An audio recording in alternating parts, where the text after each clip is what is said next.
চারা রোপণের কতদিন পর সার দিবেন? ৮ থেকে ৯ মাসে বাড়িলতিরাজ কচুর কাঠ। চারা পাঠালাম ৩ জায়গায় ৭,৭০০। চারা রোপণের পর ১.৫ থেকে ২ পাতা হলে প্রথম ডোজ ইউরিয়া ও মোরগ মার্কা মাধ্যমিক সার ব্যবহার করবেন। সার প্রয়োগ পদ্ধতি। প্রিয় দর্শক, আমাদের স্বাভাবিক বৃদ্ধির জন্য যেমন বিভিন্ন প্রকার খাদ্যর প্রয়োজন হয়, তেমনি উদ্ভিদেরও স্বাভাবিক বৃদ্ধি বজায় রাখার জন্য বিভিন্ন প্রকার জৈব সার ও কীটনাশক সারের ব্যবহার করতে হয়। সাধারণত বাড়িলতিরাজ কচু এক চাষের ক্ষেত্রে সার প্রয়োগ অত্যন্ত গুরুত্বপূর্ণ, কিন্তু অনেকেই জানেন না চারা রোপণের পর কতদিন পর কোন কোন সার কী পরিমাণ প্রয়োগ করতে হয়। তো আসুন আমরা সংক্ষেপে তথ্যগুলো তুলে ধরার চেষ্টা করি। চারা রোপণের পর ১.৫ থেকে ২ পাতা হলে প্রথম ডোজ ইউরিয়া ও মোরগ মার্কা মাধ্যমিক সার ব্যবহার করবেন। আপনারা দেখতে পাচ্ছেন ইউরিয়া এবং মোরগ মার্কা মাধ্যমিক সার মেশানো হচ্ছে। দেখতে পাচ্ছেন শতভাগ বাড়িলতিরাজ কচু এক সফল চাষি কৃষক ফজের আলী বাড়িলতিরাজ কচুর জমিতে সার প্রয়োগ করছেন। আপনারা দেখতে পাচ্ছেন চারা রোপণের পর ১.৫ থেকে ২ পাতা হয়ে গেছে। আপনারা দেখতে পাচ্ছেন এ সময় জমিতে পানি সেচের ব্যবস্থা করে ইউরিয়া এবং মোরগ মার্কা মাধ্যমিক সার ব্যবহার করবেন। প্রথম ডোজ সার প্রয়োগের ঠিক ৮ দিন মাথায় পুনরায় ইউরিয়া, টিএসপি এবং মোরগ মার্কা মাধ্যমিক সার একত্রে ব্যবহার করুন। প্রিয় দর্শক, কেন ইউরিয়া এবং টিএসপি সারের সাথে মোরগ মার্কা মাধ্যমিক সার ব্যবহার করবেন? মোরগ মার্কা মাধ্যমিক সার গাছের স্বাভাবিক বৃদ্ধি বজায় থাকে, আগাম লতির ফলন আসে, গাছগুলো দ্রুতগামী বৃদ্ধি পায়, রোগ প্রতিরোধ ক্ষমতা বৃদ্ধি পায়। বাড়িলতিরাজ কচুর কাঠ। ৮ থেকে ৯ মাসে বাড়িলতিরাজ কচুর কাঠ, মোড়া বা কচু। প্রিয় দর্শক, অনেকেই আমাদের কাছে ফোন কলে জানতে চান বাড়িলতিরাজ কচুর জাতের কাঠ, মোড়া বা কচু হয় কিনা। জি, আমাদের এই জাতটিতে মোটামুটি ৮ থেকে ৯ মাসে ১ থেকে ১.৫ হাত কাঠ, মোড়া বা কচু হয়ে থাকে।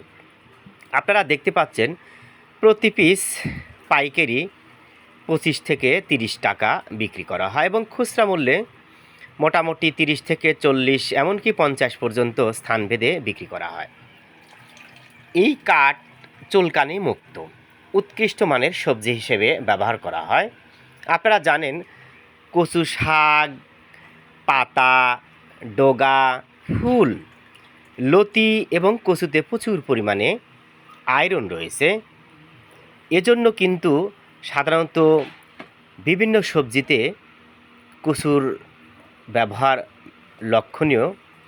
তাই যারা বাড়িলতিরাজ কচু এক চাষ করতে চান, অরিজিনাল বাড়িলতিরাজ কচু একের বীজ, ফুল, পোয়া বা চারা পেতে চান, আমাদের ভিডিও স্ক্রিনে ফোন নাম্বার দেওয়া রয়েছে। আপনারা চাইলে আমাদের সাথে যোগাযোগ করে বাড়িলতিরাজ কচুর কাঠ, মোড়া বা ফুল আপনারা সংগ্রহ করতে পারেন।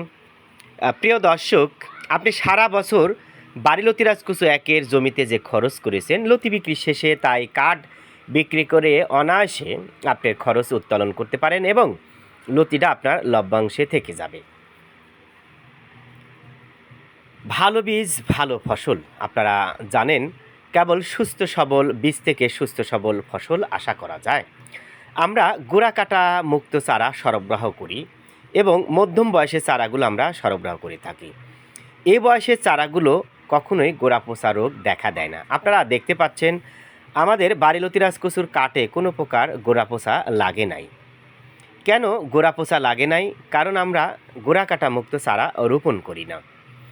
প্রিয় দর্শক, বাংলাদেশে বিভিন্ন প্রকার সবজির চাষাবাদ হয়ে থাকে, তার মধ্যেও বাড়িলতিরাজ কচু এক চাষ ব্যাপক লাভজনক। এখানে অল্প পরিশ্রমে, অল্প খরচে আপনি ব্যাপক লাভবান হতে পারেন এই চাষাবাদ থেকে। তাই যারা বাড়িলতিরাজ কচু একের বীজ, ফুল, পোয়া বা চারা পেতে চান, ভিডিও স্ক্রিনে ফোন নাম্বার দেখতে পাচ্ছেন, দ্রুতগামী আমাদের সাথে যোগাযোগ করেন। প্রয়োজনে আপনারা সরেজমিনে এসে দেখে আমাদের কাছ থেকে চারা সংগ্রহ করতে পারেন আপনাদের পছন্দ অনুযায়ী। প্রিয় দর্শক, অনেকেই বাড়িলতিরাজ কচু এক চাষ করে না, তারাও চারা বিক্রি করে। কিভাবে বুঝবেন? দেখবেন বিভিন্ন প্রকার ভিডিও ছাড়ছে, কিন্তু কোনো প্রকার ভিডিওতে তাদের কর্মরত দেখা যাচ্ছে না। ভালো বীজ ভালো ফসল আপনারা দেখতে পাচ্ছেন, অত্যন্ত মানসম্মত বাড়িলতি রাজকচুর বীজ, পুল বা চারা। আমরা গতকাল বাংলাদেশের 3 জায়গায় 7,700 চারা প্রেরণ করেছি। যে চারাগুলো প্রসেসিংয়ের কাজ চলছে, এ চারাগুলো যাবে সুদূর বরিশাল গৌরনদী। মোহাম্মদ জলিল নামে এক ভাই আমাদের কাছে এই চারাগুলোর অর্ডার করেছে। এখানে 2,000 চারা রয়েছে, আমরা 2,100 চারা দিয়েছি। প্রিয় দর্শক, আমরা বাংলাদেশের বিভিন্ন জায়গায় যে মানের চারাগুলো সরবরাহ করে আসছি, তার কিন্তু প্রতিনিয়তই ভিডিও ধারণ করে আমরা প্রচারণার কার্য চালিয়ে আসছি। দেখেন চারাগুলো, আমাদের কোনো চারার কিন্তু গোড়া কাটা থাকে না, এবং সব চারার গোড়াতে পর্যাপ্ত পরিমাণে শিকড় রয়েছে, এবং সব চারা কিন্তু আমরা লতি থেকে উৎপাদন করে থাকি। এত মানসম্মত বাড়িলতি রাজকচুর বীজ আপনি বাংলাদেশের কোথাও পাবেন না। অনেকে গোড়া কাটা চারা সরবরাহ করে, সাধারণত 3 কারণে গোড়া কাটা হয়ে থাকে। প্রথম কারণ, চারার যখন বয়স অনেক হয়ে যায় তখন চারার গোড়াতে কাঠ হয়ে যায়, আর এই কাঠটা কেটে বাদ দিয়ে চারা হিসাবে চালিয়ে দেয়। দ্বিতীয় কারণ হলো, চারার গোড়াতে যখন পচন দেখা দেয় তখন তারা পচা অংশ কেটে দিয়ে চারা হিসেবে চালিয়ে দেয়। তৃতীয় কারণ, সাধারণত চারা বেরোনোর পরেই গোড়া থেকে লতি বের হয়, এই লতি অংশ গোড়াসহ মাটিতে রেখে কেটে দেওয়া হয়। আপনারা এই চারাগুলো দেখতে পাচ্ছেন, এই চারাগুলো যাবে সুদূর রাজশাহী। মোহাম্মদ সাইদুর ভাই নামে এক ভাই আমাদের কাছে 5,500 চারার অর্ডার করেছে। আমরা 5,600 চারা তাকে দিয়েছি, অর্থাৎ 100 চারা অতিরিক্ত আমরা তাকে দিয়েছি। দেখেন চারাগুলোর মান খুবই মানসম্মত, সুস্থ সবল সবুজ মানের চারা, কার্যত কোনো চারার গোড়া কাটা নাই। এমন চারার সাধারণত রোপণের পরপরই মোটামুটি 12 থেকে 15 দিনেই 2 পাতা গজিয়ে থাকে। দেখেন এই চারা রোপণের পর মোটামুটি 45 দিনে আপনারা ফলন পাবেন।